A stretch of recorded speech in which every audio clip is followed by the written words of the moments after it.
I'm spending quite some time lately on the Higgsfield.ai website because I'm starting a new channel, and just a few days ago I was thrilled by the announcement because Kling 3.0 was supposed to be coming quite soon, and I didn't even have the time to share my episode that they released the Kling 3.0. So let's see together now with the hands on the tool what it is capable of and how to leverage on it to the fullest.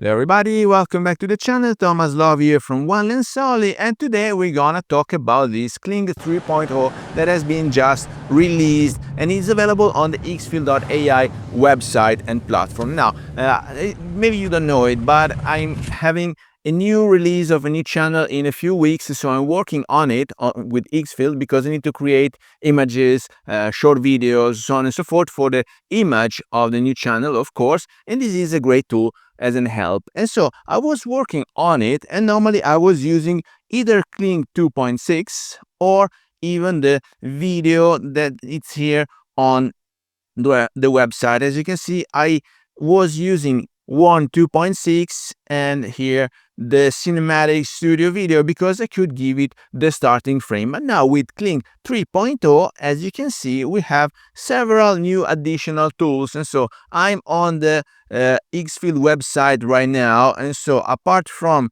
what you can do normally with the video, you can also have the start frame and the end frame, and you can generate multi-shot videos. What does it mean to have multi-shot video? Now, I will share with you one of the few ones that have been created already because I want to show you how capable and how strong it is.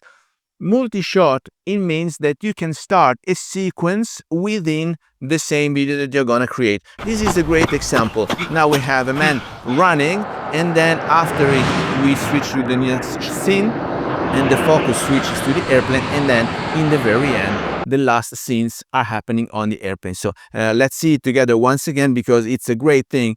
The transitions are also smooth, and so you see the facial expressions of the guy, then the change of focus, and then we switch to the new scene.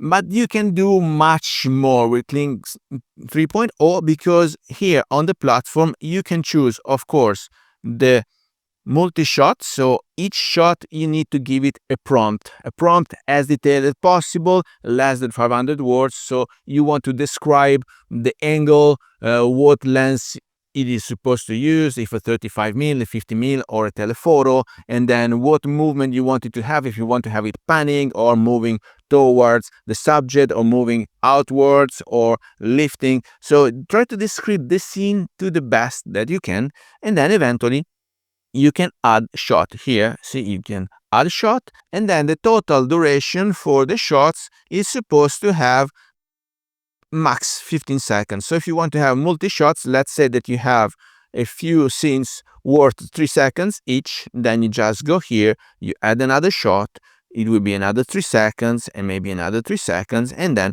we want to add the last one, which is supposed to last for 6 seconds max. So the total will be 50 seconds, and you can choose the ratio here. It's in 16:9 because I'm using it on YouTube, but if you want to have it in vertical for Instagram, it's 9:16, or eventually the 1:1, which is the native Instagram one, and then the resolution, it's either 720 or 1080p, and then you can generate your scenes. Now let's go back to single shot. You want to add a start frame or an end frame.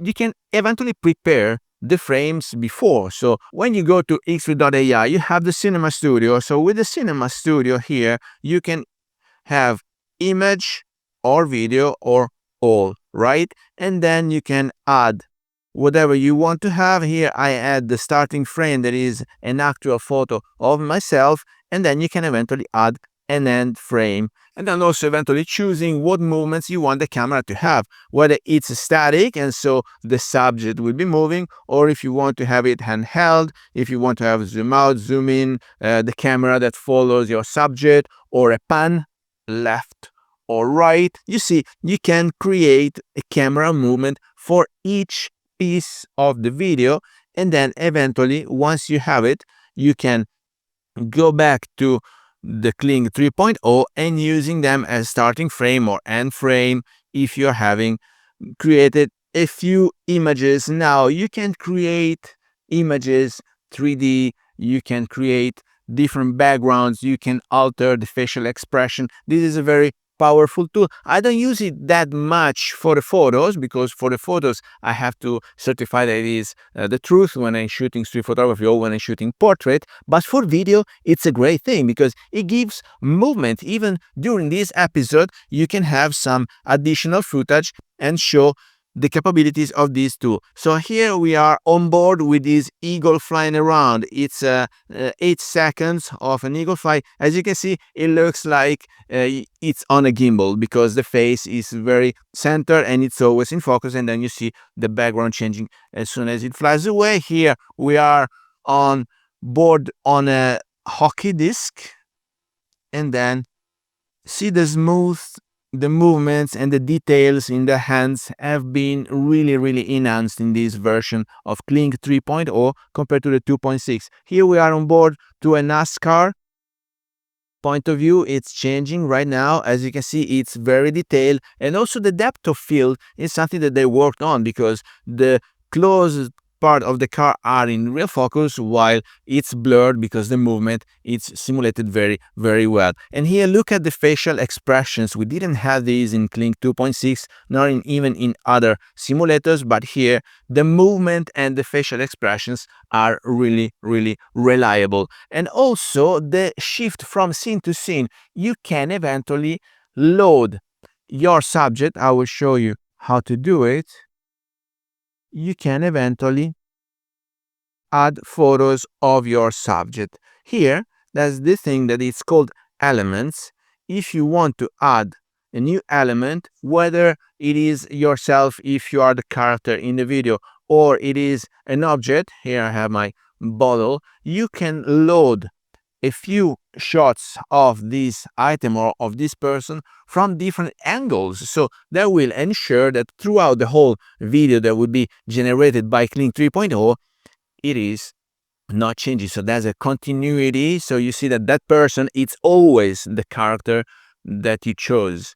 It is always looking like that very character, and the item, it's always that item. So you don't see any aberrations, because sometimes AI can get creative, and so this is not the case. If you add the details of your element, the clothes, what you're wearing, glasses, a hat or whatever, that will stay the same throughout the whole video, so you don't have any troubles with continuity. It will always be relating to that. So guys, I think that's it for now. It is a very powerful tool. I'm looking forward to see them enhance the duration first and also the resolution. As soon as we get the 4K creation of videos, that would be beautiful, guys. That would be stunning. And we need to study and learn how to write a detailed prompt, because this is where you make the difference right now. You don't need to be able to use cameras or glasses anymore. You don't need to travel. You can create everything